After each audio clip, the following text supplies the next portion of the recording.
The 19-year-old peasant girl who had reversed the course of the 100 Years' War now sat in chains, fastened to a wooden block inside an English fortress, guarded by the same soldiers from the army she had once defeated. The woman who had placed a crown upon a king would now be destroyed by men intent on proving she was not God's messenger, but a heretic worthy only of flames.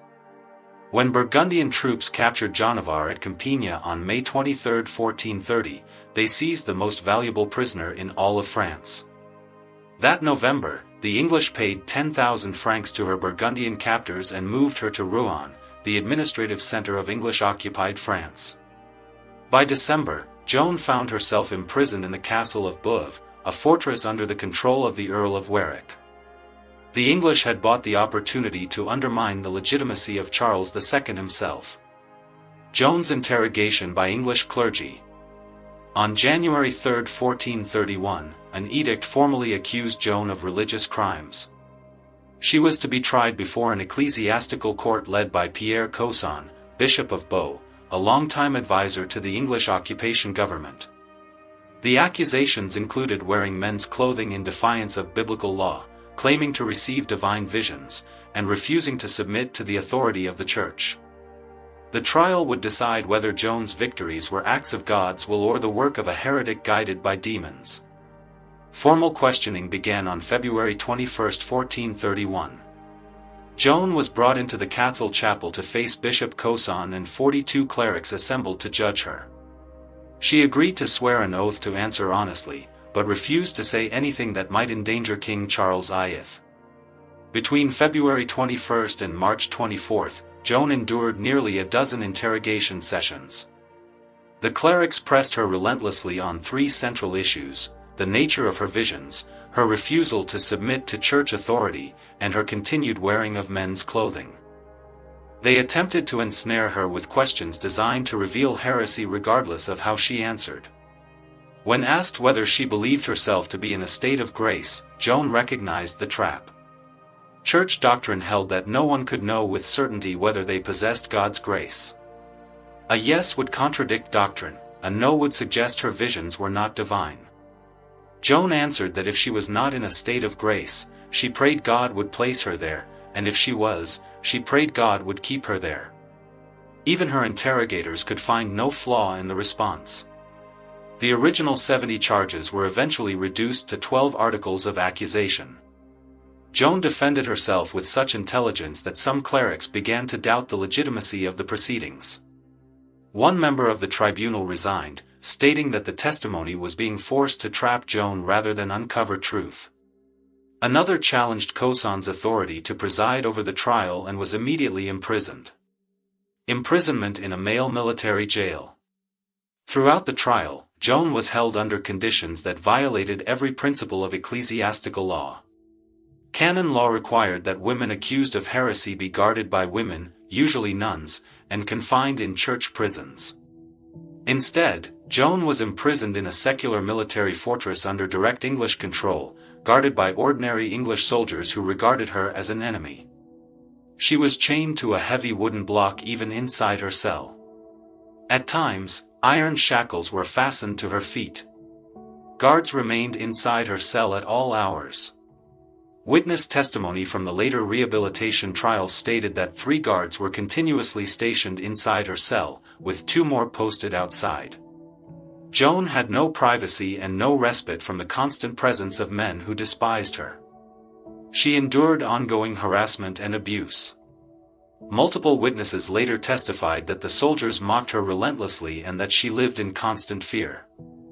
When she became gravely ill, suffering from fever and believing death was near, Joan begged to receive the sacrament and to be buried on consecrated ground. Both requests were refused. The Earl of Warwick imposed some restraint on the guards, not out of mercy, but because the English had paid the equivalent of 1,000 horses for her and intended to extract the full political value of her condemnation. Yet the danger Joan faced went far beyond harassment.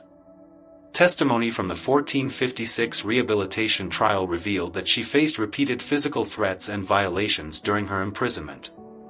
One witness stated that a powerful English lord attempted to assault her. This explains why Joan continued to insist on wearing men's clothing, despite the charges it brought against her.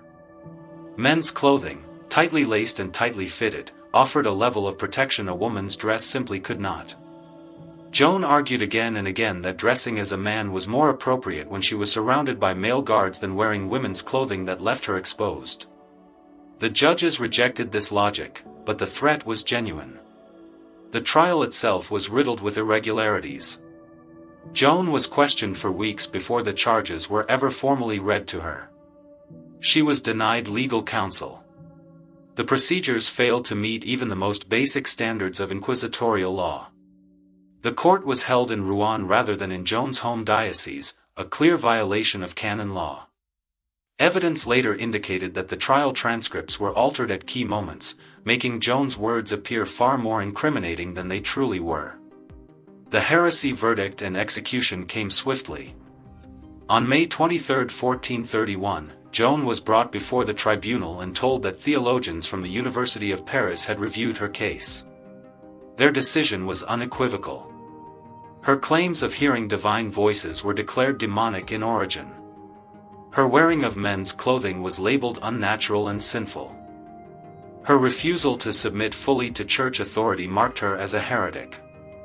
If she would not recant, she would be delivered to secular authorities to be burned alive.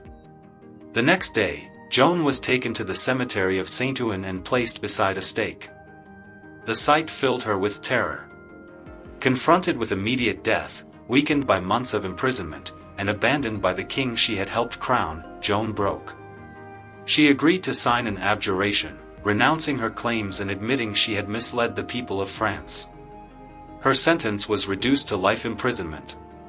She was ordered to wear women's clothing, and she obeyed. But Joan's recantation lasted only days. When Cauchon and other judges visited her cell soon after, they found her once more dressed in men's clothing. Joan stated that she had changed back of her own will, explaining that the voices of Saint Catherine and Saint Margaret had rebuked her for denying the truth to preserve her life. Yet testimony from the 1456 rehabilitation trial tells another story. Witnesses said the guards had stolen Joan's dress during the night, leaving her no option but to wear men's clothing again. Whatever the exact circumstances, the outcome had already been decided. On May 28, Bishop Cauchon and 7 other judges questioned Joan in her cell. She told them she had resumed men's clothing for protection while imprisoned among men and that her voices had condemned her recantation. Her return to male dress, after swearing not to wear it, was deemed proof of relapse. Under canon law, a relapsed heretic was given no second chance. On May 29, the judges unanimously agreed that Joan must be handed over to secular authorities. The sentence was death by fire. On the morning of May 30, 1431, Joan was allowed to receive the sacraments, an act of mercy that technically violated church law. She was then led from her cell to the Place du Marquet, the old marketplace at the heart of Rouen, where a large crowd had assembled. A tall plastered pillar stood in the center of the square, and Joan was bound to it. She should have been formally transferred to the bailiff of Rouen for secular judgment, but instead the English took direct control. As she faced death, Joan asked to see a cross. An English soldier, moved by her request, made a simple cross from 2 sticks and handed it to her. She kissed it and pressed it to her chest. A processional crucifix was then brought from the Church of Saint Sauveur. Joan embraced it before her hands were tied, and it was held before her eyes as the fire was lit. As the flames climbed, witnesses heard Joan crying out again and again. Her final word, shouted above the roar of the fire, was the name of Jesus. At just 19 years old, the peasant girl who had altered the course of a war died in the marketplace of Rouen. After her death, the executioners burned her remains twice more to ensure nothing survived. Her ashes were cast into the Seine to prevent the gathering of relics. The English believed they had erased Joan of Arc from history. Instead, they created a martyr whose story would endure for centuries. 25 years later, a rehabilitation trial was convened at the request of Joan's mother. The court heard testimony from 115 witnesses. The judges ruled that the verdict of 1431 was invalid, corrupted by bias and riddled with procedural violations. In 1920, the Catholic Church canonized her as Saint Joan of Arc. The woman burned as a heretic became a patron saint of France. If you had stood in that Rouen marketplace on May 30, 1431, watching a 19-year-old girl cry out to God as flames rose around her, would you have recognized the execution for what it was, judicial murder cloaked in the robes of religious authority? The trial that condemned Joan was never truly about heresy. It was about destroying the symbol that had made French victory possible and English occupation impossible.